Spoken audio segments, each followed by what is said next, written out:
아투TV 시청자 여러분 안녕하십니까. 아시아투데이 부회장 손상순입니다.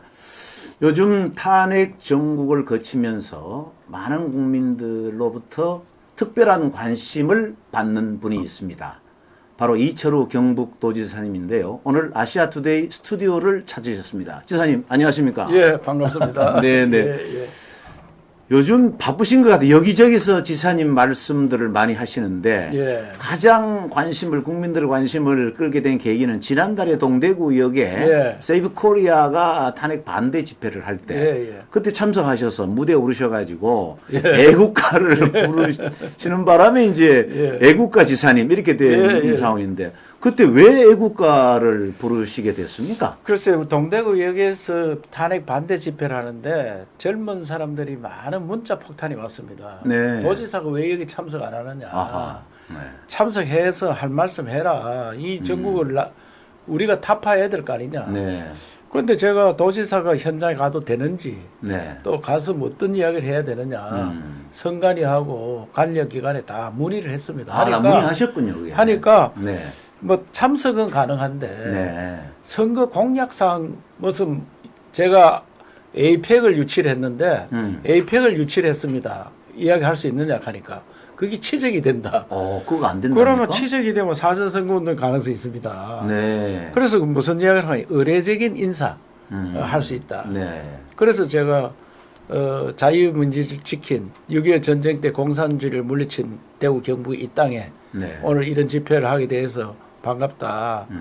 그 다음에 하나님이 보호하사 우리나라 만세가 어디에 있느냐 하니까 모두가 애국가에 있다. 네. 그래서 애국가 한번 부르겠습니다. 네. 그래 애국가 불렀는데 애국가 부르고 더 이상 이야기도 마지막에 종교 집회니까 네. 기독교 집회 하나님이 도와주시면 기적이 일어납니다. 네. 그 이야기만 했어요. 예. 그랬더니 이 민주당에서 고발하겠다. 네. 선거법 위반, 무슨 정치 중립 위반 네. 이런 거 공무원법 위반. 네. 그래서 제가 설마 고발하겠느냐. 그 전에 이재명 대표는 성남시장 시절에 네.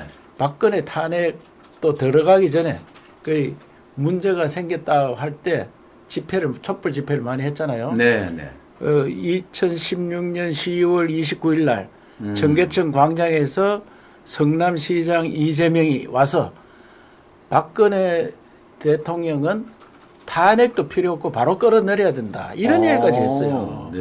그러면 그 사람은 나보다 훨씬 심한 이야기를 그렇죠. 했는데 그걸 내가 페이스북에 썼지. 고발하려면 해봐라. 네. 어느 게 더 위반이냐. 네. 이래 했더니 고발 안 할 것처럼 하더니 고발 누군가 했더라고요. 그 다른 시민단체네. 누가 했는지 네. 고발자를 예. 뭐 알려지질 않으니까. 그래서 지금 고발받아서 서울 조사 경찰에서 경찰에 왔는데 네. 우리 도청에 있는 안동으로 왔다 가더라고요. 네. 그건 뭐 법적으로 큰 문제는 없죠. 제가 검토할 때는 전혀 네, 문제 없습니다. 네. 예. 알겠습니다. 선출직 공무원은 네. 일반 공무원하고 다릅니다. 네. 그- 저도 그 동대구역에 예. 갔었거든요. 아, 그렇습니까? 그래서 멀리서 제가 지켜봤는데 예. 지사님 그 애국가를 굉장히 하이톤으로 부르셨는데 그거 끝까지 잘 부르시더만요. 이게. 제가 이제 도청 간부들 대상으로 네. 애국가 힘차게 부르기 운동을 작년부터 하고 있습니다. 왜? 평소 때 자주 부르시는군요, 이게. 우리 행사를 하는데 애국가 부르면은 입맛 뻥긋뻥긋합니다. 대충. 네. 그래서 내가 우리나라 국가도 제대로 안 부르고 이게 나라가 되느냐. 네. 애국가를 큰 소리를 부르면 애국심이 생깁니다. 네. 그래서 그런 운동을 하고 있는 차에 애국가를 부르니까 네. 제 아는 분들이 중계방송을 많이 봤더라고요. 처음에 애국가 시작했는데 첫 음이 높아가지고 저 끝까지 네. 가겠느냐. 조마조마했는데 끝까지 가더라. 굉장히 하이 옥타브가 그래서 아주 부드럽게 올라가시는. 어느 성악가가 그거는 애국가가 아니고 외침이었다. 외침이었다. 호소하는 외침이었다. 네. 그러니까 거기 호소력이 있었다. 그렇죠. 호소력이 있습니다. 그럼 국가공무원법에는 그렇게 해도 관계는 없는 거죠? 국가공무원, 선출직 공무원은 선출직 공무원. 일반 공무원하고 차이가 있습니다. 차이가 있어서. 그래서 정당 활동도 갈 수 있고, 그렇죠. 네. 정치 집회도 갈 수 있고, 당적을 갖고 계시잖아요. 그 대신 사전 선거 운동하는 게 애매한 게 있습니다. 예. 치적을 이야기한다든지 공약을 이야기한다든지 그 제가 애국가는 최적도 아니고 공약도 아니기 때문에 네, 네. 전혀 상관없습니다. 네. 그리고 예. 오늘 또 새로운 얘기가 좀 있던데 예, 그 예. 윤석열 대통령 각하 부르기 운동 이렇게 얘기했다는데 그게 무슨 얘기입니까? 제가 오늘 아침에 이 탄핵 각하가 될 것 같다. 네. 탄핵이 각하될 것 같다. 네, 네. 각하를 생각하니까 옛날에 대통령들은 다 각하로 불렀잖아요. 그렇죠. 이승만 각하, 박정희 각하, 네, 뭐 네. 김대중 각하, 대통령. 이승만 대통령 각하, 각하. 박정희 대통령 각하 각하. 이렇게 불렀죠. 근데 YS부터 그걸 안 부르기로 했거든요. 맞습니다. 그래 예. 김대중은 각하가 아니고 님으로 불렀구나. 대통령님 이렇게. 예, 예. 그런데 윤 대통령은 탄핵이 각하될 때까지 각하로 부르기 운동을 하자. 아. 그래서 우리가 이 국민들 마음이 헌재에 전달되어서 네. 탄핵이 각하되도록 하자. 네. 그런 국민운동을 하자. 이렇게 제안했는데 네.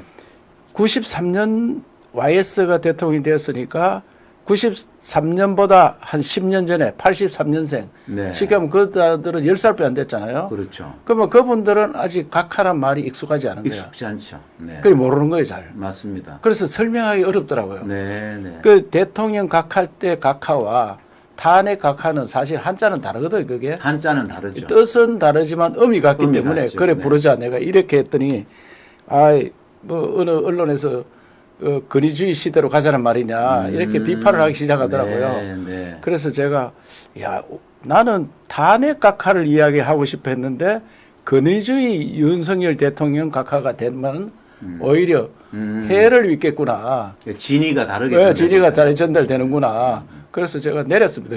페이스북에. 내렸더니 왜 내렸냐 또 물어봤네. 네. 어쨌든 좀 관심을 또 예, 예. 애국가 위에 또 새로 끌은 계기가 되셨네. 재밌잖아요, 사실. 예, 재밌죠. 그런데 사람들이 각하라는 의미를 잘 몰라요. 예. 이 지금 대통령 탄핵도 예. 각하냐 기각이냐에 대해서 예, 예. 잘 구분을 잘 못하는데 뭐 지사님 혹시 그 차이를 설명해 하실 수 있나요? 각하는 저 내란죄를 저 형사법으로 하고 있잖아요, 지금 네, 중앙지법에서. 네. 그걸 공소치하. 그러니까 이걸 사건을 다루지 않고 돌려보낸다. 사건 자체가 예. 안 된다. 탄핵을 기각을 시키는 거는 검토를 해가지고 그 3분의 2가 안 됐기 때문에 기각이 된다. 네, 네, 네. 이거는 재판을 했는 거고. 그리고 유죄냐 무죄냐 할 때 예. 무죄인 거고 그러니까 기각은. 재판을 했는 거고 각하는 아예 다루지를 안 하고 돌려보내는 겁니다. 이거. 네. 그 절차상 문제가 문제가 있다. 있다. 그래서 너가 다시 해가 오너라 이런 네. 건데 네. 다시 하려면 국회 가서 또 재의결을 해야 되잖아요. 네, 그래서 네. 이제는 내란이란 죄가 빠졌기 때문에 네. 재의결해가 어려울 때니까 네. 그래서 헌재에서는 부담이 좀 적은 것이 각하가 아니겠느냐. 네. 아무래도 판단을 안 내렸으니까. 안 내린 거죠. 예. 그리고 이번에 그 대통령 구속 취소를 할 때 예, 서울지방법원의 그 직연 부장 판사가 절차상의 문제를 가지고 그렇죠. 문제 제기를 한 거거든요.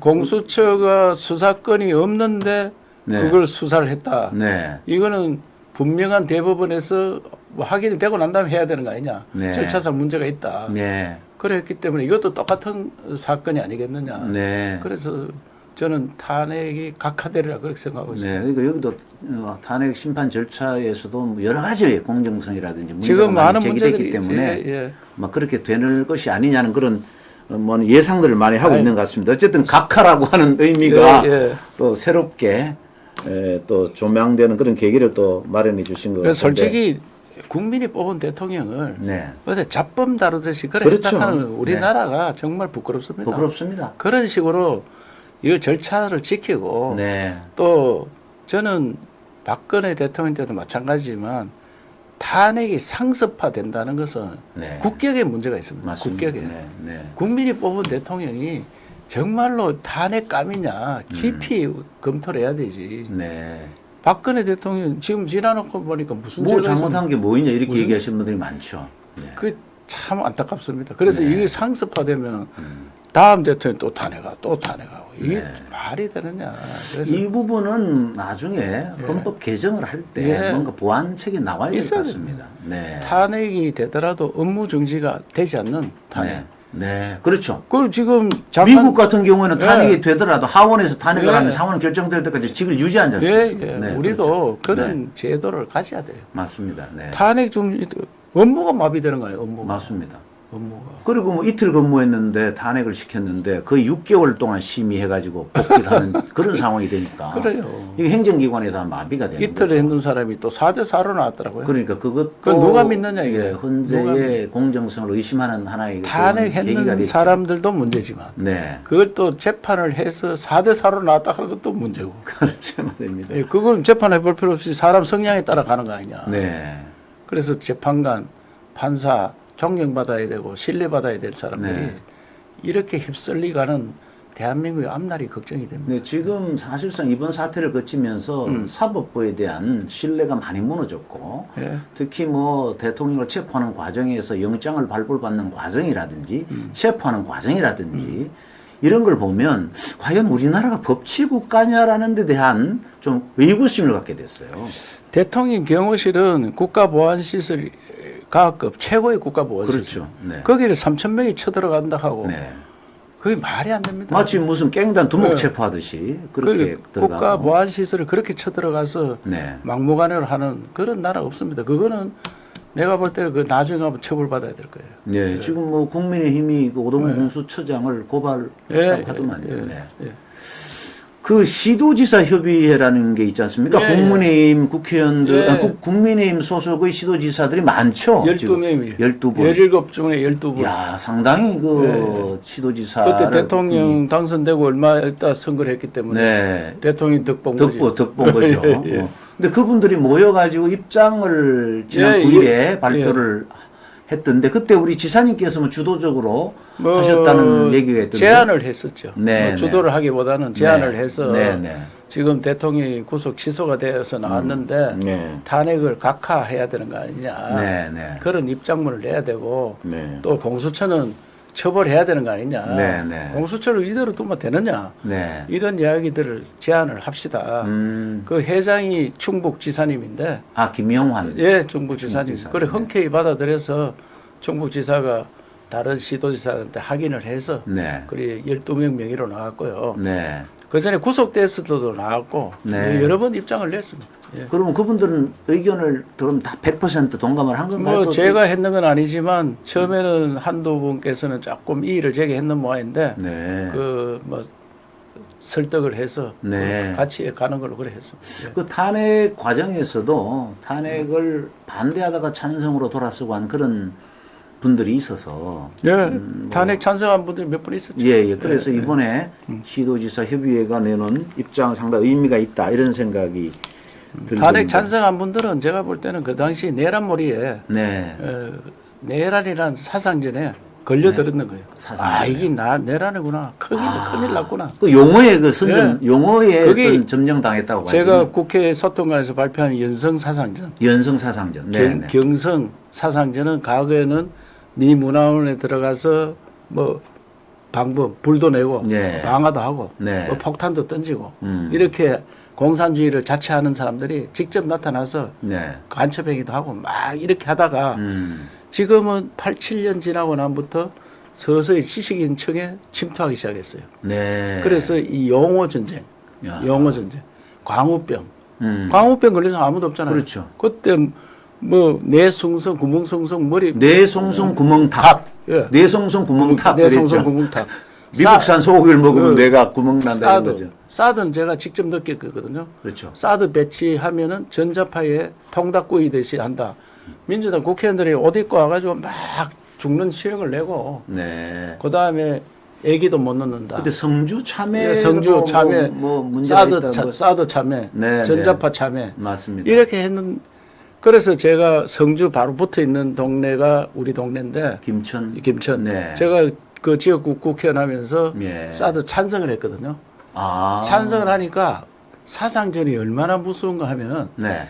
저하고 형 동생 하는 그 동네 동장. 네. 우리는 이장을 동장이라고 하는데 어. 그 동장이 갑자기 나한테 막 쌍욕을 하고 어허. 또 나를 그렇게 도와주던 노인 회장이 네. 나는 반가워서 악수를 하려고 하니까 물병을 던지고 아, 그 김천분이 아니고 성주분이 그렇단 김천. 김천분이. 왜냐하면 사드가 김천을 보고 아, 성주 김천이 예. 붙어서 예, 있는데 김천의 사드 피해가- 방향이 김천이. 예, 김천이 피해가 큽니다. 아, 그렇구나. 피해가 네. 없는데 피해가 큰 걸 알고 있습니다. 예, 예, 예. 그래서 10,000명이 모여서 사드 반대 집회를 하는데 제가 사드 찬성 이야기를 하니까 난리가 났습니다. 네. 그래서 당시 그 성주 국회의원은 반대한 걸로 제가 알고 있어요. 성주 국회의원은 이 수염을 기르고 이랬죠.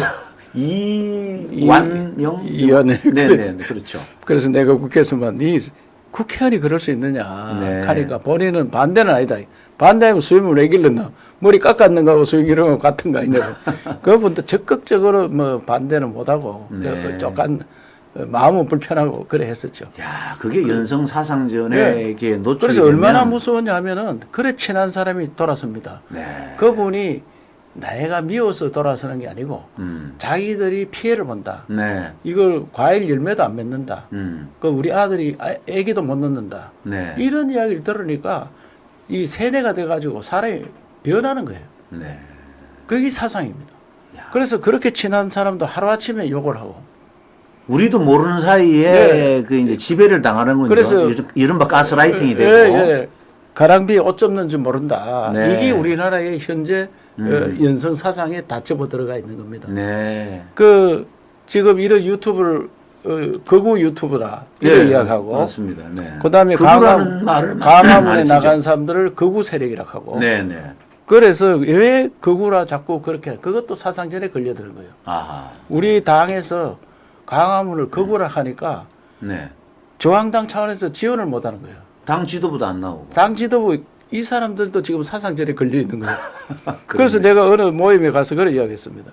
강화문 집회는 전 세계에서 저런 문화적 시위가 없다. 네. 시위하는 것 중에 가장 문화적이고 우리가 배울 점이 많다. 이렇게 취재를 하러 온다. 맞습니다. 외국에서 취재하고 온다. 공부하러 온다. 맞습니다. 네. 그래 그 수십만이 모여서 평화롭고. 노래 부르고 예. 평화 시위하고 네. 그다음에 끝나고 깨끗하고 깨끗하고. 예. 폭력 하나도 없고 맞습니다. 이게 무슨 거구냐 이야. 거구를 네. 보지도 못했나. 네. 외국에 시위하는 거 봤잖아요. 네. 폭력이 난무하고 가는 사람 뭐 총을 쏘고 이런 게 거구다. 극우라고 하면 폭력이 동반되고. 그렇죠. 또 우리가 보통 보면 이제 극우라고 하면은 나치를 극우라고 예. 하는데. 우리는 거구가 없습니다. 그렇죠. 그런데 대한민국 거구 유튜브, 예. 거구 세력 네. 이라니까 우리 당에서도 그 가까이 가면 안 되는 줄 아는 거야. 예. 그 그래서 내란이라고 하는 용어라든지 극우라고 하는 용어들이 다 프레임 전쟁에 걸려드는 그 거고 연성 사상전 예. 사상. 그래서 누군가는 위에 있는 세력들이 이걸 연구해서 퍼뜨리는 거예요. 아. 이거를 자기도 모르게 다 받아 쓰는 게 언론입니다. 그렇죠. 언론도 그래 사상전에 걸려들어가 있는 사람이 많은 거예요. 이게 나쁜 거다 이 사람들이. 맞습니다. 광화문 세력은 나쁜 세력이다. 이렇게 머릿속에 들어가 있는 거예요. 네. 거구 세력이다. 네. 이 언론이 받고 그래 내란 수계 이거 내란제 대문짝만에 쓰니까 우리 당 국회의원들도 탄핵에 찬성하러 들어가는 거 아닙니까? 네. 그 사상전에 걸린 거예요. 그 내란죄 뒤집어쓰기 싫다 뭐 이런 거고. 그럼요. 동조라고 하니까. 그래서 제가 이래 국회 소통관에서 제가 이 기자회견 할 때 네. 자유우파, 보수우파의 종갓집 종선으로서 네. 참다 못해서 나왔다. 네. 이런 지금까지 흘러가는 사상전 이게 다 연성 사상전이다. 네. 미선이, 효선이, 제주 해군기지, 사드, 강우병, 그다음에 세월호 이 다 걸려들었다. 네. 지금 내란 재락하는데 사상전에 걸려들어 있다 우리가. 이게 여기서 벗어나야 된다. 네. 그래서 벗어나기 위한 음. 그래서 이런 사법 체계, 그 수사 체계를 재구조화해야 된다. 이거를 다스릴 데가 없어요. 네. 이거를 어떻게 간첩들이 하는 행위인데 네. 간첩 잡는 국정원을 다 수사권을 다 뺏어가 경찰이 인사 이동을 늘상 했는데 간첩 잡는 건요 10년 20년 걸려서 잡습니다. 맞습니다.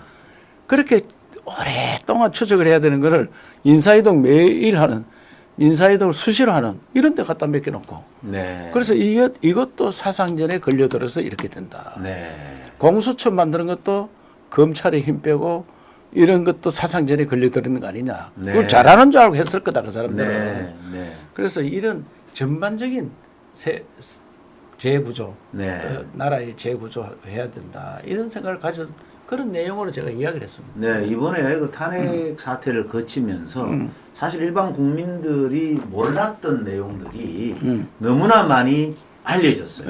일반 국민들은 탄핵을 29번 했다는 건 상상도 못하는 일이고 또 우리나라 사법 시스템이 이렇게 엉망인 줄은 몰랐다. 이번에 오늘 보니까 뭐 일간지의 편집국장이 칼럼을 썼는데 그 문제를 지적을 했더라. 그 언론은 그렇게 우파의 우호적인 언론이 아닌데도 우리나라 국가 시스템, 사법 시스템이 수사기관이 저 정도, 헌재가 저 정도 갖고 어떻게 국민들한테 신뢰를 받겠느냐. 약간 보수 매체가 아닌데도 그런 칼럼을 쓸 정도면은 이번에 상당한 문제점을 드러낸 거 아니냐. 그래서 생각이 듭니다. 탈북민 중에 좀 젊은 김금혁이라고 이런 분이 있습니다. 유튜브도 하고 뭐 하더라고요. 저도 뭐 TV에서 패널로 나오는 걸 많이 그래서 봤습니다. 도청에 초대를 해서 특강을 들어봤는데 이분 하는 이야기 굉장히 일리가 있는 게 한국인들은 지금 자유를 잃을지도 모르는 다는 사실을 모르고 있다. 자유를 잃을 수 있는 그 지경까지 와 있는데 그걸 모르고 있다가 이번 계엄을 통해서 깨어나기 시작했다. 그분이 그렇게 평가를 하더라고요. 개구리가 따뜻한 물에 죽는 줄 모르고 있던 똑같은 얘기다. 홍콩도 그런 과정을 거쳐서 지금 자유를 빼앗긴 거 아닙니까? 홍콩 시위 처음 일어날 때 그 정도까지 가지라고는 생각을 못했죠. 그렇지. 지금은 뭐 홍콩은 완전히 자유가 없는 그런 나라가 됐잖아요. 제일 자유스러운 나라가 그렇습니다. 서서히 자유가 뺏긴. 그러니까 우리나라도 사실상 수십 년 동안 북한하고의 체제 경쟁에서 이겼다라고 하는 그런 우월감에 젖어서 있다가 정말 그 과거에는 북한이 정말 뭐 테러를 한다든지 또는 뭐 대통령을 죽이로 무장 공비를 보낸다든지 아웅산 테러를 한 이런 식으로 하다가 이게 이제 바뀌어 가지고 약간의 이제 사회에 침투하는 걸로 바뀌었는데 그렇죠. 그것이 이제 성공을 거뒀다 이렇게 보시는 겁니까? 거의 성공 단계에 왔다고 봐야죠. 그러니까 이런 움직임이 북한의 어떤 공작하고 전혀 무관치 않다고 보시는 건가요? 그것은 제가 볼 때는 뭐 당연하다고 생각합니다. 거기에서 시작하는 겁니다. 오랫동안 연구했습니다. 연구해서 그래서 이석기 같은 사건도 있었고 그 국회도 침투시키고 사법부에도 침투시키고 언론계 뭐 대학가 뭐 우리나라 지식인 계층부터 공무원 다 침투가 돼가 있습니다. 민노총에도 뭐 간첩이 그분들은 자기들은 그런 사상에 걸렸다고 사상전에 걸렸다고 생각 못할 거예요. 그게 정의롭다고 생각하고 있는 거예요. 그래서 그게 문제입니다. 제가 김천에 사드 배치했을 때 그렇게 좋아하는 노인 회장이 나보고 갑자기 물병을 던질 때 나보고 쌍욕을 할 때 그분은 정의롭게 한다고 하는 거예요. 이거 우리가 망하려고 하는데 국회의원이 이 짓을 하느냐. 자기는 정의롭게 한다고 하는 거지 사상전에 걸렸다고 생각 안 합니다. 지금 전자파 하나도 없다. 사드 관련해서 다 공포되고 조용하다졌어요. 그러니까요. 그러면 그분들이 그때 내가 왜 그랬을까 이런 생각해야 될 거 아닙니까? 지금 그 얘기를 혹시 그분들 요즘 만나시면은 만나지만 뭐 다 지내갔으니까 이제 이야기를 안 하고 그래서 저는 그 당시에 우리 김천 시내에 전국 시민단체에서 다와가 현수막을 붙입니다. 이철우, 개철우. 개철우. 그 당시에. 그리고 우리 사무실에 내가 공천 줬는 시의원. 이분들이 주도가 돼가지고 우리 김천 사무실에 개 사료를 갖다 뿌립니다. 개철우라고. 또 내가 나타나면은 그 젊은 여성들이 따라다니면서 쌍욕을 합니다. 계속. 그래도 제가 웃고 갑니다. 나를 개철우라고 하면은 잘 되도록 해주는 거 아니냐. 왜 옛날에 자식 귀하게 키운 자식들은 개똥이라 이름 붙이거든요. 그래 이름을 험하게 붙여야 잘 된다. 그래서 당신들이 나를 잘 되도록 기도해 주는 거다. 그는. 또 자기 돈 들어가 현수막도 붙이고. 그래 저는 연성 사상전에 안 걸리는 거예요. 안 걸리니까 씩씩하게 살아서 당신들이 자꾸 그래 위약하면 내가 더 잘 된다. 그래가 도지사도 되고 이렇게 되는 거예요. 지금 그런 그 개념 정리가 왜 필요하냐 하면은 지금 이제 항상 뭐 우리가 선거가 다가오게 되면 보수와 진보로 나뉘고 중도가 있다 이런 얘기를 하거든요. 근데 사실상 실체적으로 선거를 해보면 과연 중도의 실체가 뭐냐에 대한 또 퀘스천 또 있습니다. 근데 우리 지사님께서는 저는 우리 중도층에 대해서 또 실체가 있다고 보시는 게 저는 어떻습니까? 중도가 있는 게 아니고 네. 평가를 유보한 유보 세력이다. 아, 유보 세력. 아직까지 내가 결정을 못 내렸다. 네. 이런 세력들이 있는 거지. 이것도 저것도 아닌 세력이 있을 수 있습니까? 좋으면 좋고 뭐 몰라서 판단을 못 하고 있다 아직. 네. 네. 이런 세력이 있기 때문에 항상 이게 자석 논리를 하는데 자석이 힘이 세면 네. 다 딸려옵니다. 그렇죠. 힘이 약하면 자석이 힘이 약하면 그 딸려오는 게 아니고 다 도망갑니다. 딴 데로 딸려갑니다. 그 정체성을 분명히 할 그렇죠, 그렇죠. 네. 그래서 우리 당에서 정체성을 분명히 하고 네. 옳게 하고 옳은 정책을 펼치면 판단을 유보했던 사람이 우리를 지지하게 돼가 있는 거예요. 네. 그것도 모르고 판단 유보하고 있는 사람한테 가서 나는 이런 거 하겠다 이야기하니까 네. 나도 잘 모르겠다. 이러니까 중도로 갖는 사람 다 죽었습니다. 네. 왜? 맞습니다. 이분들은 네. 판단을 유보하고 있지. 너를 내가 좋아할지 안 할지 모른다. 네. 기다리라. 이 기다려야 되는데 그 가서 대통령 표 돌락하니까 이건 막 기다리라 하는데 뭐 표를 돌락하는 얘기야. 그러면 여기 잘하는 데서 힘차게 나가면 네. 그거가 잘하네. 그거가 똘똘 뭉치가 있으면 눈사람도 크게 뭉치다 보면은 저 밖에 있는 것도 빨리 뭉치 따라오잖아요. 네. 그런데 그것도 모르고 눈 조금 뭉쳐놓고 저가 또 뭉치려고 하는 거예요. 그 이것도 저것도 안 되는 거예요. 맞습니다. 그 우리 당에서 늘 중도로 나가라. 중도가 어디 있노 그게? 판단을 유보한 사람. 판단을 유보한 사람. 네. 그리고 아직 나는 내용을 잘 모르겠다. 네. 이런 사람이 있을 뿐이지. 그것을 내가 잘하고 내가 힘이 있으면 따라오게 돼가 있습니다. 네. 따라오게. 그 요즘 중심을 분명히 하고 자기 정체성을 분명히 하는 사람들이 지지를 받는 것 같아요. 이것도 저것도 아닌 사람들은 양측으로부터 다 배척받는 경우도 미국 많고. 같은 데도 보세요. 네. 트럼프가 어떻게 그렇게 지지를 많이 받습니까? 맞습니다. 분명하게 네. 미국을 어떻게 살리겠다. 네. 분명하게 이야기를 하는 거예요. 네. 지금 미국 선거 말씀하셨습니다만 제가 미국 선거 전문가한테 얘기를 들어보니까 트럼프가 표를 많이 얻은 이유가 네. 자기를 지지하는 보수층들이 투표장에 많이 나올 수 있도록 그렇죠. 확실히 자기 비전을 예, 제시하고 예. 뭔가 충성스러운 유권자들을 많이 확보해서 이번에 이긴 거 아니냐 그렇게 그렇죠. 분석을 그렇고 하더라고요. 옳은 정책을 펼치고 네. 그 사람 입맛에 맞는 정책을 만들고 네. 그 중도에 있는 사람들을 그냥 중도에 나가서 네. 들판에 중도에 있는 들판이 없습니다. 네. 판단을 유보한 사람들이 있을 뿐이지 아직 평가를 안 내리고 잘 모르겠다 나는 기다려보자 네. 이런 사람이 있는 거예요. 네. 그러면 내가 잘하면 자석에 힘이 있어 딸려오는 거예요, 분들이. 그렇죠. 그래서 네.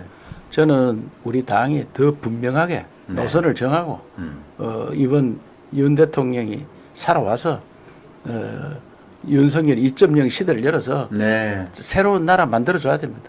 대통령이 하고 싶은 일을 하고 새로운 나라 만드는데 똘똘 뭉쳐서 일을 해야 된다. 그 대통령께서 마지막 최후 변론에서 예. 본인이 대통령에게 복귀하면 남은 여러 가지 일반 국정은 총리에게 맡기고 본인은 외교 문제 전념하고 특히 개헌 문제, 정치 개혁 문제 전념하겠다 이런 말씀을 하셨지 않습니까? 예, 예. 그 부분은 어떻게 평가를 하시고 어떤 또 전망을 하십니까? 저는 우리나라가 87 체제 이제 좀 바꿔야 된다. 네. 체제 교체해야 되는데 그 대통령께서 참 오롯이 말씀하셨어요. 왜냐하면 누군가 대통령 되면 자기가 새로운 일을 해야 되는데 개헌하려고 하면 거기에 말려들어서 네. 다른 일 하기 힘들거든요. 네. 그래서 대통령께서 이제 여러 가지 생각을 해보니까 이 나라 반국가 세력도 척결해야 되고 또 현재 87 체제 이건 옷이 너무 작다. 우리나라가 너무 성장했다. 그렇죠. 선진국에 맞는 헌법 체제를 만들자. 또 정치 체제도 그래 만들어야 된다.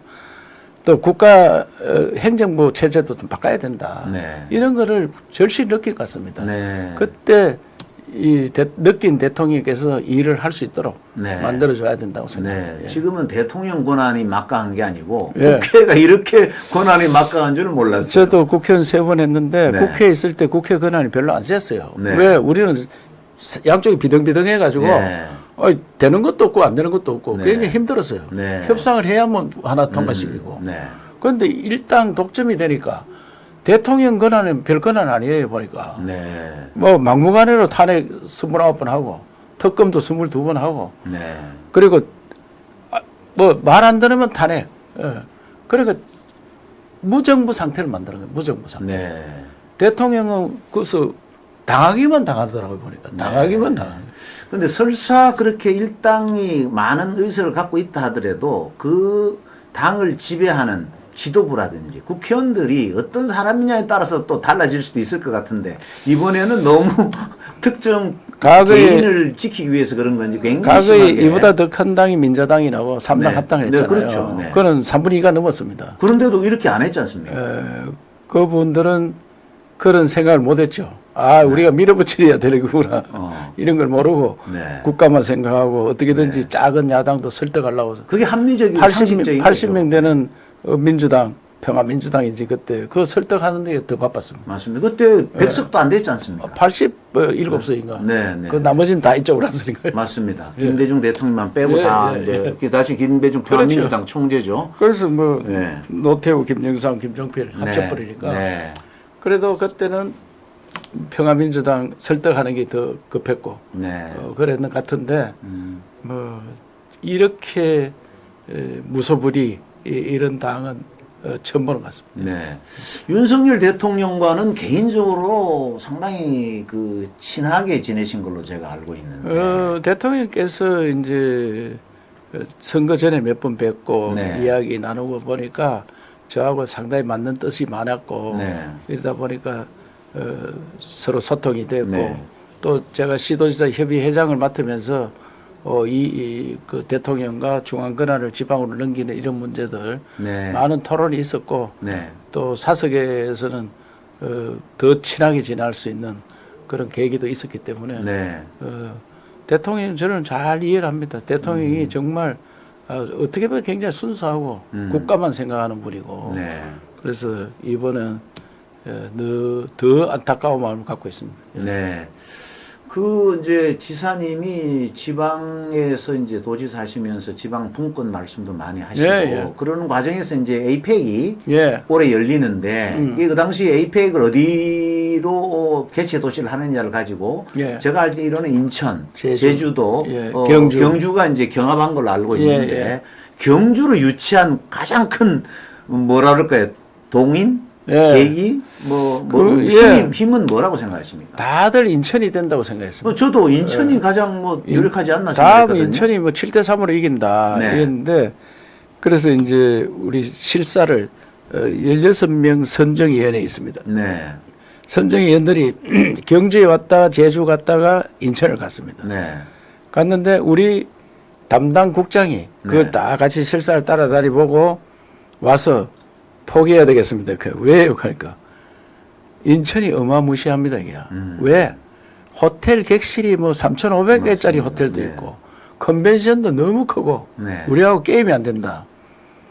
그래서 내가 거기에 첨성대 있더나 불국사 있더나 석굴암 있더나 그러고 대릉원 있더나 네. 경주는 그 자체가 세계문화유산이다. 그렇죠. 네. 지금 한류 때문에 전 세계가 미쳐 나가고 있는데 네. 한류의 본산지 아니냐. 이것을 보여줘야 되지. 인천에 건물 좋다. 건물 정말 서울서 하지 말로 인천 가서 하는 이야기야. 그래서 실사 왔다 가고 난 다음에 PT를 하는데 제주지사하고 인천시장하고 제가 마지막에 했습니다. 하는데 제가 이 이야기를 했어요. 네. 그러면 미국 대통령, 일본 수상, 중국 주석, 뭐 러시아 대통령 또 그 외의 대통령들이 와서 호텔방 좋다고 그 사람들 감동받겠느냐. 또 컨벤션 크다고 무슨 그 사람들 놀라겠느냐. 네. 결국은 작은 나라 한국에 1500년 전부터 이런 시설들이 있었느냐. 아하. 이런 문화재가 있느냐. 네. 이런 세계 문화유산이 있느냐. 그거 감동받을 거 아니냐. 야. 노천 박물관, 경주를 보여줘야지 한류를 다시 더 띄울 수 있는 거고 관광객을 유치할 수 있는 거 아니냐. 인천서 할 것 같으면 서울서 하지 뭘로 인천까지 가느냐. 네. 그래 그분들이 잠자러 옵니까? 이랬다고 이야기했더니 잠자러 옵니까? 노천 박물관에 와야죠. 네. 그래서 압도적으로 됐습니다. 그래가 예. 16명이 투표를 했거든요. 13명이 경주, 네. 2명이 인천, 1명이 제주. 압도적으로 됐군요. 압도적. 와. 그래서 조상 덕분이다 이래서 네. 지사님께서 그 어떻게 보면은 그 셀링 포인트 예, 예. 그걸 이제 마케팅으로 보면 셀링 포인트를 잘 지적하신 거예요. 잠자로입니까? 예. 문화유산, 네, 문화유산. 살아있는 문화유산의 보고 경주. 예. 그게 한국의 진수다 이렇게 되는 거예요. 그래서 윤 대통령께서도 저하고 이제 페루 같이 가자해서 같이 네. 전용기 타고 갔거든요. 네. 그래서 마지막에 이제 경주로 오시라는 인사 말씀에 지붕 없는 박물관 대한민국 경주에서 내년에 뵙겠습니다. 네. 이 인사말이에요. 지붕 없는 박물관. 지붕 없는 박물관. 예, 예. 그렇죠.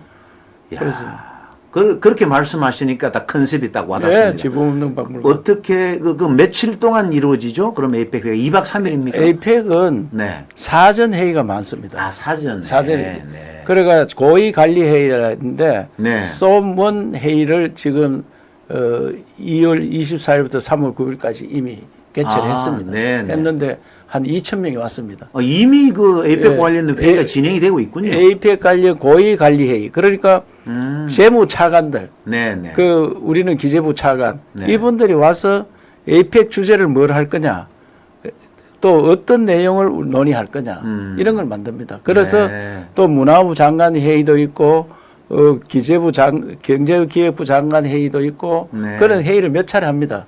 하는데 그 회의를 경주에서만 하는 게 아니고 네. 준비 회의는 제주도에서도 하고 인천서도 하고 아, 그렇게 그렇군요. 나누어서 하고 네. 본회의 본회의. 그게 정상회의인데 그거는 10월 31일, 11월 1일 아. 그 단풍이 가장 좋은 시절 네. 그거를 채택했는데 그때는 경주에서 하는데 21개 나라 네. 아시아 태평양 네.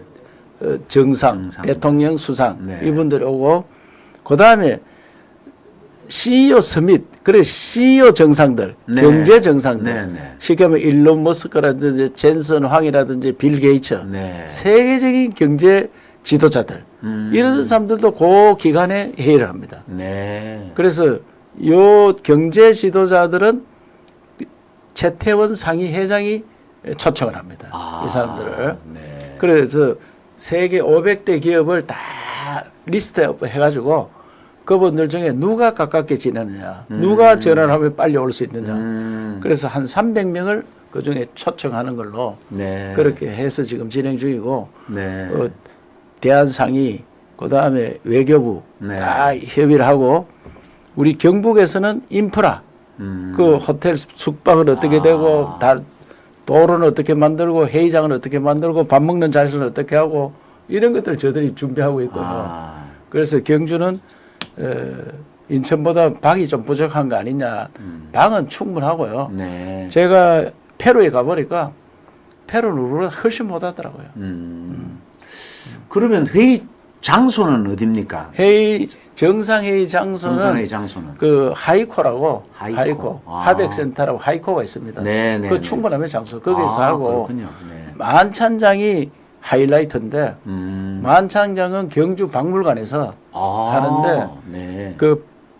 그렇게 11월 1일 날 저녁 이제 네. 마지막 마치는 네. 날인데 박물관에 임시 건물을 짓습니다. 음. 박물관의 중정에다가 임시 건물을 지어서 아하. 거기 사는데 박물관에 가면 에밀리종 네. 1500년 전은 성덕대왕종인데 네. 성덕대왕 신종입니다. 이름은. 네, 네. 근데 우리는 통상 에밀리종. 에밀레종 하죠. 그런데 네. 도착하는 정상들이 종을 한 번씩 칩니다. 네. 그 종이 1500년 전에 만들어진 종이 세계 종소리 대회에 나가서 1등을 했습니다. 네. 그 울림이라든지 그 여음, 그 오랫동안 가는 소리 네. 이런 것들이 제일 평가해가 1등을 했거든요. 그 뭐 트럼프가 와서 딱 때리면 네. 이게 1500년 전입니다 하면 미국은 1500년 전에 어디 있습니까? 그 나라가 없었죠. 뭐. 그러니까 뭐. 1500년 전에 이런 걸 만들었단 말이냐? 네. 이게 몇 톤짜리인데 그 8톤인가 이런데 그 매달렸는 선 요 8cm 되는 이 선을 이게 1500년에 또 매달고 있었다 이게 이것이 네. 종을 치면 소리가 복을 받는다 네. 이런 데가 있거든요. 그리고 왕관 있잖아요. 왕관 네, 인근선은 왕관. 네. 금으로 된 왕관이 전 세계 13개밖에 없습니다. 발견된 게. 아, 그렇습니까? 13개. 네. 왕관이 뭐 거의 기술이 신라 기술이 최고였습니다. 네. 금이 신라인들의 기술이 굉장히 좋았습니다. 네. 굉장히 가늘게 이 실줄 같은 거 만들고 금으로가 그렇죠. 실줄 만들어 보면 이야, 기가 막힙니다. 세공 기술이 엄청. 그 6개가 6개가 신라 경주에서 발견됐습니다. 네, 네. 그래서 그거를 딱 전시해 놓으면 전 세계 13개 중에 6개가 여기서 발견. 1500년 전에. 네. 이야, 이런 걸 만들었느냐. 그 오신 분들이 모조왕관이라도 한 예, 번씩 예, 써보고 다 이렇게 쓰고. 하면 좋을 것 같은데. 여하튼 여러 가지. 네. 또 그다음에 저들이 보여줄 게 음식. 네, 네. 음식 보여주고 네. 그다음에 과학기술, AI 붙은 로봇 네, 네. 이런 것들 많은 연구를 해서 네. 그분들이 깜짝 놀라고 감동받고 가도록. 네. 특히 한복 그 그 두루마기 입는 거 옛날 전통 의상을 입게 돼 있잖아요. 그거 연구를 많이 했습니다. 도포. 네. 도포로 내가 탁 입으면은 엄청 폼나고 영부인들은 네. 거기서 쇼 한번 하고 네, 쇼, 한복도 입고. 한복 입고 쇼 한번 돌고 네. 그래 여러 가지 준비하면은 네. 그분들이 한국이 역시 전통 문화 새로운 문화 체험이 네. 되겠네, 그분들한테. 한류를 다시 띄우는 계기가 될 겁니다. 네. 그 경주에서 그런 행사들이 열리는데 중요한 것은 이제 에이펙 주요국인 그 미국의 트럼프 대통령이 이제 참석을 뭐 당연히 한다고 보고 또 이제 뭐 푸틴 러시아 뭐 대통령이라든지 또 중국의 시진핑이라든지 하는 이른바 그 메이저급에 있는 정상들이 지금 오느냐 안 오느냐는 문제가 트럼프 관심인데. 대통령은 이제 자기 취임하고 큰 국제회의는 처음인 것 같고요. 네, 네. 그래서 반드시 온다고 보고 네. 그 페루의 대통령 모시고 같이 갈 때 네. 윤석열 대통령께 페루하고 브라질 들렸다가 바로 트럼프 대통령 만나러 가는 게 좋겠다. 그때 당선인이 네, 네. 그 가서 푸틴이 빨리 전쟁 끝내고 푸틴을 초대를 하고 푸틴이 지금 전쟁 중이라서 에이펙을 3년 동안 못 갔습니다. 아, 22, 못 22, 23, 24. 그러면 25년도 오고. 우리가 올림픽 할 때도 올림픽 반쪽 올림픽 하다가 88 올림픽 88 올림픽이 다 모였죠. 예, 그거가 똑같습니다. 예, 그 그렇죠. 오고. 그다음에 그러네요. 시진핑은 다음 개최국이라서 옵니다. 아, 다음 개최국입니다. 야, 그 어, 경주 에이펙이 바통- 엄청난 국제적인 행사가 되겠는데요. 바통 받으러 와야 되고 더 중요한 것은 트럼프 대통령이 그 김정은이랑 좀 더 친하게 지내서 그렇죠. 트럼프가 김정은을 초청해라. 아, 이어서 만나자. 네, 그러면 트럼프가 김정은 초청하면 그게 육자 회담을 할 수 있고 네, 그 다음에 제가 윤 대통령께 건의한 거는 트럼프 골프 광이잖아요. 네. 경주에서 골프 한번 쳐요. 경주에서, 네, 그 김정은이 데리고 네. 세 사람 골프 한번 치면 그것이 어떻게 되겠느냐. 아, 세계 토픽 중에 세계 토픽이냐. 토픽이네요. 그러고 그래 하면은 트럼프는 세계 평화를 가져온 예. 노벨 평화상 네, 무조건 네. 그 윤 대통령도 따라서 받을 수 있는 그런 계기가 된다. 기대가 되는데요. 아. 그러니까 러시아 우크라이나 전쟁은 지금 거의 종전 분위기고. 경주가 삼국 통일된 땅이잖아요. 그렇죠. 재통일 기반을 만들 수 있다. 음. 재통일 기반을. 아, 대한민국 한반도 통일에 새로운 기반을 만들 수 있고. 네. 그래서 제가 대통령이 구속되고 난 다음에 답답해가지고 트럼프 초청하려고 조셉 윤 네. 우리 대사 대사들이 지금 대사들이 그분을 찾아갔습니다. 아, 찾아가서 이런 이야기를 해드렸어요. 네, 네, 그러니까 그분이 굿 아이디어. 네. 트럼프 대통령이 제일 좋아할 거다. 음, 노벨 평화상. 음, 그 실적이 있어야 되니까. 그렇죠. 그래서 본국에 보고 좀 해주세요. 무조건 보고하겠다. 그래서 그저께 보니까 조셉 윤이 트럼프 대통령 온다고 확신을 하더라고요. 아, 이 보고 됐을 거예요. 네, 그 굿 아이디어. 네, 그런 이야기를. 네, 대한민국 새로운 기운을 만들도록 네, 에이펙이. 네. 그걸 제가 철저히 준비하고 있단 말씀이에요. 네. 예. 윤석열 대통령의 직무 복귀가 예. 정말 필요하고도 중요한 하여튼 우리 이벤트를 만드는 계기가 될 것 같다는 예, 생각이 예. 듭니다. 그 좀 전에 이제 한반도 통일 말씀도 하셨는데 지난번에 제가 그 지사님께서 생과 생- 전쟁, 저출생. 관련돼서 포럼을 하셨잖아요. 예, 예. 그 제가 그 강연을 두고 제가 엄청난 쇼크를 받았습니다. 야, 저런 솔루션을, 저런 해결 방안을 갖고 계시는구나. 결국 그것도 이제 남북 간 통일이 이루어지면 이런 저출생 문제도 다 그럼- 해결된다 이렇게 말씀하셨잖아요. 예, 예. 근데 실질적으로 그 경북도에서 예. 그와 관련된 정책을 선제적으로 하고 계신다는 말씀을 많이 들었는데 어떤 정책들이 있죠? 작년에 제가 23년도 우리나라 23만 명의 아기가 태어나가지고 출산율이 0.72. 네. 이 나라가 망하러 가는 거야. 네. 원래 출산율이 2.1이 돼야지 본전입니다, 본전. 네. 그러니까 2.1이란 한 여성이 평생 놓을 수 있는 아기를 이야기하는 거예요. 네. 2명이 남녀 합쳐서 2명을 넣으면 본전 아니냐. 네. 왜 1.1이 있느냐. 아기 못 낳는 사람도 있고 결혼 안 한 사람도 있고 그렇죠. 그렇기 때문에 0.1이 있는 거예요. 2.1이 그 통계학적으로 나오는 겁니다. 2.1이 돼야 본전인데 0.7이라고 하니까 3분의 1이래요. 3분의 1. 네. 이거 나라 망한다. 그래서 모든 정책에 앞서서 저출생과 전쟁을 선포하자. 네. 그래서 지금까지 했는 저출생 대책이 왜 문제냐? 피부에 와닿질 않는다. 느낌이 네. 없다. 느낌이. 맞습니다. 네. 내가 직접 느껴야 된다. 느끼는 게 뭐냐 이게.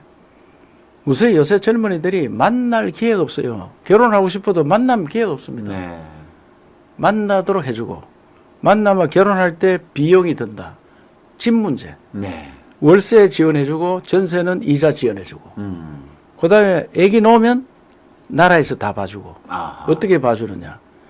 멀리 가면 봐주기 어려우니까 네. 아파트 1층을 다 구입해가 네. 출근하면서 그 애기 맡겨놓는 거예요.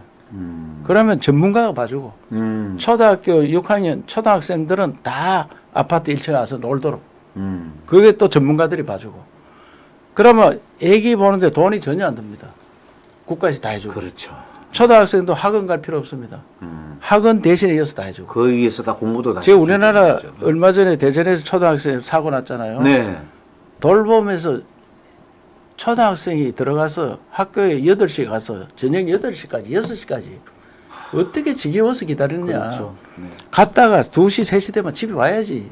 집에 오면 보따리 집에 풀어놓고 네. 밑에 내려가면은 동네에서 아들 놀았잖아요. 네. 동네에 놀듯이 그 일처에서 놀도록 만들어주고 학원 안 가니까 학원비 안 들고 학원 안 가도 배울 거 다 거기서 가르쳐주고 영어 수학을 가르쳐주는 게 아니고 어떻게 생활의 지혜를 하느냐 음악 미술 체육 앞으로 이런 반에 그 아이디어 산업 놀이 이런 것들을 전문가가 일깨워주는 네. 그러고 경로당을 옆에 만들어서 경로당의 할머니 할아버지 젊잖아요 아직 나이 네. 70대도 젊습니다. 젊고 건강하시죠? 예, 이분들을 건강한 분들 테스트해서 이 같이 이 깐난히 여기 누워 있는 아들 배가 아프다. 내 손이 약손이다. 네. 이 약손이도 사실요. 맞습니다. 이게 전기가 통해서 애가 낳는 겁니다. 맞습니다. 네. 그래 할머니 그 옛날 경험담 이런 거 이야기해주고. 네. 그러면 선생님들도 젊은 선생님도 좀 쉴 수 있고. 네. 그러면 할머니가 와서 놀아마 줘도 시간당 5,000원 드린다. 네.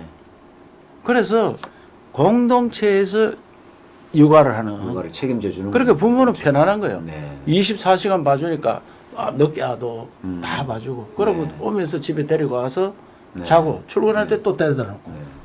이런 시설을 하니까 너무 좋아하는 게 줄을 쫙 서가 있습니다. 그렇게 하려고. 네. 그 돈만 준다고 다 해결되는 건 아니죠. 돈 1억 주죠. 네. 1억 주면 아버지가 주식 투자가 날리면 어떻게 하나요? 날리면 어떻게 하려고? 그런 문제가 있 그래서 술 먹는 아버지 만나면 그거 다 먹으면 어떻게 그렇죠. 하냐? 애는 도움이 안 되는 거예요. 네. 도움이 애를 키워줘야 돼. 네. 가르쳐줘야 되고. 그러면 그 정책이 지금 현재 하고 좀 있습니다. 효과를 좀 하고 있어가지고 네. 이제 전국적으로 출생아 수가 좀 늘었잖아요. 네. 계속 줄어들다가 처음으로 반등했습니다. 네. 그래서 내가 이거 윤석열 효과다. 윤석열 자유우파 대통령 오니까 이제 살만 난다. 이래가지고 네. 애기 놓는 게 늘어나는 거 아니냐. 그렇죠. 이제 미래에 대한 희망이 있어요. 네. 젊은 애들이 애를 놓죠. 아니 미래에 계속 대한 줄어들다가 늘어났다 이게야. 네. 그게 뭐 코로나 효과니 뭐는 효과, 아니 그런 효과하고 저런 효과가 다 합쳐서 늘어나는 거 아니냐. 네. 우리나라가 0.72에서 0.75가 됐어요. 네. 아, 경북. 0.03이 올랐네요. 예. 경북은 0.86에서 0.90, 오, 제일 많이 0.04 올랐네요. 오르고. 오, 그래서 그렇군요. 이런 나라 정책을 우리가 이렇게 바꾸니까 윤 대통령께서 인구 비상사태를 선포하고 그다음에 모든 정책을 인구 정책에 맞추자. 네. 그리고 저출산 고령화위원회가 비상근 조직인데 제가 상근 조직으로 바꿔야 된다. 지금 국회에 결의 중이에요. 아, 그런 것도 그렇습니까? 안 해주는 거예요, 이 사람들. 네. 그런 것도. 아니 상근 조직으로 바꿔야지. 네. 그래서 부총리 조직으로 하겠다. 네. 그래서 나라 틀을 바꾸는 네. 이런 일들을 제가 하고 있고 네. 그래서 경북에 쏠린 공이 전국을 바꾸고 있다. 아, 예, 예. 네. 인구 소멸의 문제도 지금 경북의 예. 일부 지역 같은 경우는 심각한 상황인데 우리 도시장님께서 지방 분권 얘기도 많이 하시고 하셨는데 이번에 개헌할 때 이런 부분들이 좀 담겨져야 하나요? 어떻게 보십니까? 헌법 바꿀 때 네. 중요한 게 지금 국회 보니까 국회 분권 네. 상하 양원제가 네. 미국 하원이 탄핵이 통과돼도 상원이 통과 안 되잖아요. 그렇죠. 네. 그 분권 그 대통령 권한을 지방으로 내려주는 분권. 지방이 권한이 너무 없어요. 그렇죠. 지금 헌법에 지방자치단체를 둔다, 지방의회를 둔다 두 가지 딱 있습니다. 지방자치단체란 말도 말이 안 되고요. 네. 지방정부를 둔다. 네. 그러면 지방정부라고 그래야 돼요. 지방정부는 중앙정부에서는 정책을 만들고 지방정부는 정책을 집행하고 이렇게 바꿔야 돼요. 네. 산과 강과 바다, 논밭 이걸 다 누가 관리하냐? 중앙정부에서 관리하냐? 네. 우리 너는 뭐 하느냐? 시키는 일만 합니다. 시키는. 과거에 그 지방자치제 되기 전의 행정 시스템이 똑같이 거의 있습니다. 그대로 계속되고 있군요. 선거만 해놨습니다. 네. 그래서 도지사 돼가 가장 하는 일이 뭐냐? 중앙정부 관리만 내서 사정하는 일이 가장 큰 일이다. 네. 가장 큰. 사정 잘하는 놈은 일 잘한다고 하고. 네. 그런 형편인데 이거를 내가 직접 할 수 있는 지방정부에 한없는 경쟁을 시켜야 돼요. 네. 그래야 대한민국이 지금 경제가 정체돼가 있잖아요. 네. 네. 지방정부 발전을 통해서 더 초인류 국가로 가야 됩니다. 지방정부끼리 경쟁도 네. 하고 누가 우리가 저 잘 살라 그러면 어느 도시로 가야 되느냐 이런 것들도 선택하게 하고. 이 정부는 여기에 맞는 정책을 펼쳐야 되고 네. 바다만 있는 동네나 산만 있는 동네나 논밭만 있는 동네나 똑같은 정책을 중앙제 지시가 내려옵니다. 네. 똑같은 정책이. 요즘 세상이 매우 다양해져서 정책의 수단도 굉장히 다양해지고 맞춤형으로 가야 되는데. 복지도 똑같이 만들어놔 복지도. 네. 지방마다 복지 제도가 달라야 됩니다. 그렇죠. 네. 네. 그렇죠. 상황에 복지잖아요. 따라서 다르죠. 네. 인구 비율도 다를 네. 수도 있고. 그래서 네. 지방 정부에 맡겨서 일을 해야 되는데 못 믿었는다. 과거에 50년대, 60년대 지방 공무원들이 실력이 없으면 그때 공부를 안 했으니까 네. 그런 걱정들을 지금도 하고 있습니다. 네. 지금도. 그래서 지금도 지방 정부를 믿고 맡겨라. 누누이 싸움을 해도 중앙 정부에서 안 합니다. 일례로 봉화 탄광에 강부 두 사람이 갇혔었잖아요. 네. 탄광에 갇히면 그 관리를 누가 해야 되느냐 이게. 탄광은 산자부에서 관리합니다. 네. 그 봉화 골짜기에 있는 그 산자부에서 누가 내려와서 관리하나 이게. 그래 지역사회. 제가 그때 강부가 그 탄광에 갇혔는데 어디 갔다가 외국 갔다가 하루가 늦게 들어왔어요. 그러니까 난리가 났습니다. 그래 왜 하는 거예요? 산자부가 관리한대. 산자부 누가 왔냐? 사무관 한 사람이 와 있더라고요. 아하. 그런데 그게 가족들은 얼마나 마음이 급합니까? 사흘날 지났는데. 그렇죠. 그래서 이 굴착기로 뚫고 있는데 두 대 갖다 놨더라고요. 강부들 파고 들어갔는데 강부들이 일을 해야 되는데 그래서 그 사모님이 나보고 절규를 하는데 네. 이 넓은 땅에 굴착기 두 대가 어떻게 하느냐. 또 강부들이 먹는 것도 저렇게 시원찮 먹고 어떻게 일을 하느냐. 네. 그래서 내가 자 굴착기하고 강부 일하는 거 돈은 누가 주나 하니까 그 돈은 광산 주관해야 된다. 이 관리는 누구냐? 산자부다. 이게. 산자부 누가 와 있느냐? 사무관 한 사람 와 있다. 겁이 나서 나오지도 못하고 저 한 20가 있더라고. 이 말이 되느냐 이게. 그래서 내가 먹는 걸 타들하 말이 되나? 봉화 군수 당신이 식사 같이 해라 이분들하고. 네. 그 다음에 굴착기 전국에 다 구해라. 네. 돈은 도에서 다 주겠다. 음. 그래 굴착기 12대를 구해갔어요. 네. 그 더 있나 하니까 없대. 그래 군에 또 전화를 했죠. 너희들 땅굴 발견하는 게 있잖아. 그쪽 가오세요. 그래 가가지고 뚫고 이야. 그 광부들은 이분들은 얼마나 순수하신지 뭘 좀 해줄까? 돼지 2마리 좀 갖다 돼지 2마리. 그만큼 이제 지방 정부가 어떤 그래 일이 제가 생겨도 나서가 그 수습을 할수 사람들을 있는, 이태원 사고 나가지고 네. 이튿날 바로 그 사건이 생겼는데 네. 이분들을 구해냈죠. 네. 그러니까 그때 만약 이태원 사고까지 사고 났으면은 야. 난리가 나는데 예. 너무 잘했잖아요. 네. 그 누가 이래 할 수 있는 얘기야. 지방 정부가 책임을 져고 해야 되지. 네. 왜 우리 광산을 중앙 정부에서 관리하는 얘기야. 광산이 잘못돼도 우리가 더 매연이스도 우리가 있고. 네. 어? 그게 우리나라 실정입니다. 그래서 이제 요번에 개헌의 방향도 이제 그렇게 그렇지. 지방 분권을 강화하는 방향으로 예. 또 입법의 권력도 좀 이렇게 분권화하고는 예. 그런 방향으로 됐으면 그러고 좋겠다는 말씀이시고 사법 체계 다 바꿔야 돼. 사법 체계를 아, 바꾸고 지금 엉터리니까 사법 체계. 공수처 같은 거 일단 좀 예. 그리고 없애- 감춰 잡는 조직 하나 만들어야 돼.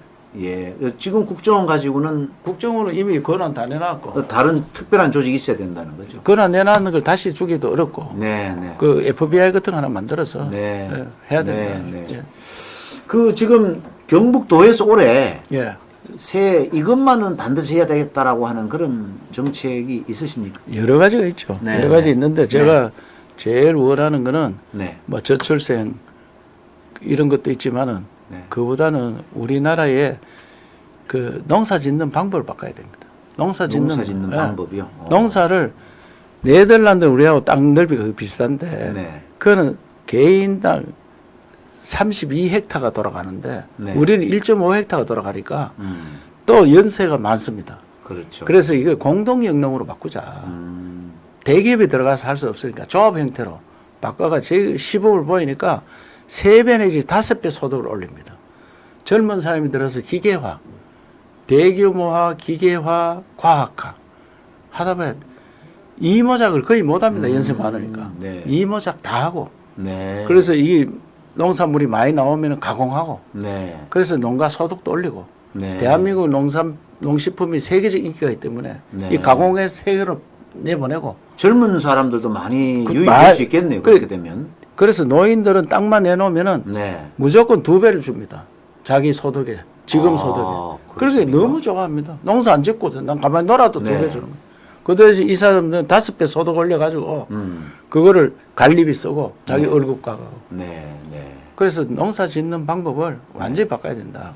그래서 농업 대전환. 네. 또 산이 70%, 우리나라 전체는 62%인데 우리는 70% 넘거든요. 네. 이 산을 바라만 보고 있는 거야. 네. 돈 되는 산으로 바꿔야 되고. 네. 바다도 저래 놔두니까 바다는 기르는 어업으로, 네. 잡는 어업이에요. 기르는 어업으로 네. 가서 소득을 높이고. 네. 이런 정책들을 새롭게 다 해야 되는데 이것들을 우리 마음대로 할 수 있는 게 아니고 아하, 중앙정부의 또다 권한을 가지고 권한에 있군요. 그거 다 있습니다. 바다도 우리 마음대로 할 수가 없습니다. 해수부가 관장할 테고 그럼요. 뭐 또 산은 농림부가 또 할 것이고 농림부 산림청. 산림청. 네. 아.